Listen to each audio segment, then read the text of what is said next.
प्रणाम एवरीवन। आज बात करते हैं सेपरेशन एंजाइटी पे। आसान लफ्ज़ों में कहूँ तो अपने प्रिय से दूर जाने का डर।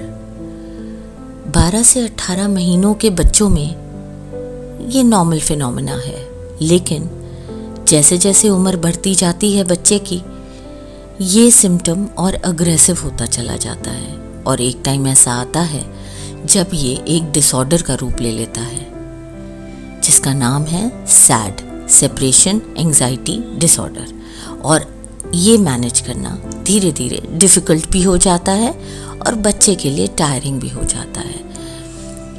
अब हम ये कैसे मैनेज करें ताकि बच्चे के आगे आने वाली ज़िंदगी में इस डिसऑर्डर की वजह से कोई और साइकोलॉजिकल इशू जैसे पैनिक अटैक, एंजाइटी, डिप्रेशन जैसी चीज़ें ना हो और बच्चा बहुत हेल्दी लाइफ जिए।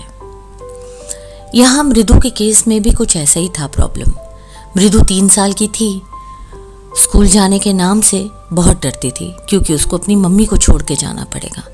तो उसको स्कूल जाने के लिए मनाने के लिए इनके एक हाउस हेल्प थे राम प्रवेश भैया, जिनके साथ वो बहुत कंफर्टेबल थी, खाना भी उन्हीं से खाती थी।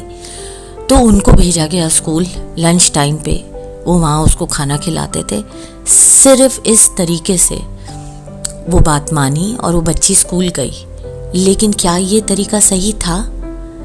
नहीं, ये तरीका बिल्कुल गलत था। क्या करना चाहिए था ऐसे टाइम में हमें?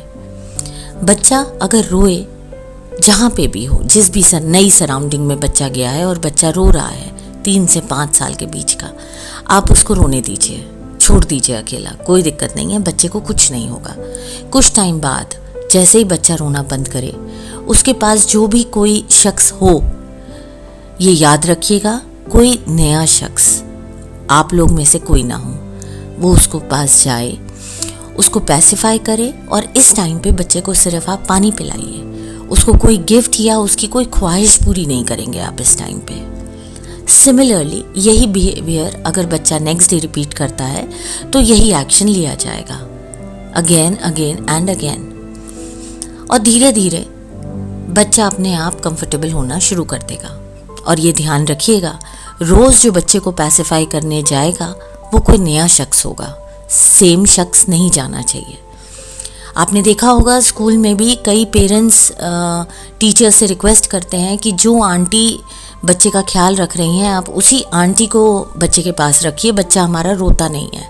प्लीज़, ये तरीका गलत है, ये मत करिए बच्चे के साथ। आप आज तो उसको चुप करा लेंगे, लेकिन उसका फ्यूचर ख़राब कर रहे हैं। उसका साइकोलॉजिकल जो उसको अवेयरनेस आनी चाहिए, जिस एज में आनी चाहिए, हम वो ध्यान नहीं दे रहे हैं।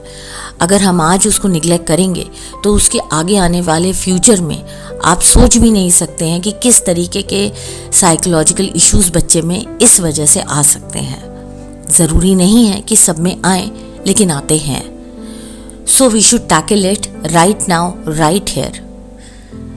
हमें किसी का वेट नहीं करना है। इसी के साथ ही बहुत सारी अलग अलग तरीके के साइकोलॉजिकल इश्यूज लेके मैं आऊँगी जो मृदु के साथ हुआ। मृदु के केस में कैसे टैकल किया गया और आइडियली हमें कैसे टैकल करना चाहिए था। मुझे उम्मीद है आपको मेरी सीरीज़ अधूरा अक्स पसंद आ रहा होगा। प्लीज़ मेरे चैनल को RC voice overs like, share and subscribe करना ना भूलें और आगे देखते रहें मेरे साथ, सुनते रहें मेरे साथ मृदु का सफ़र, उसके जीवन के पड़ाव, उसकी दिक्कतें और कैसे वो उनसे बाहर निकली। हर रविवार रात 9 बजे फिर मिलूंगी आपसे।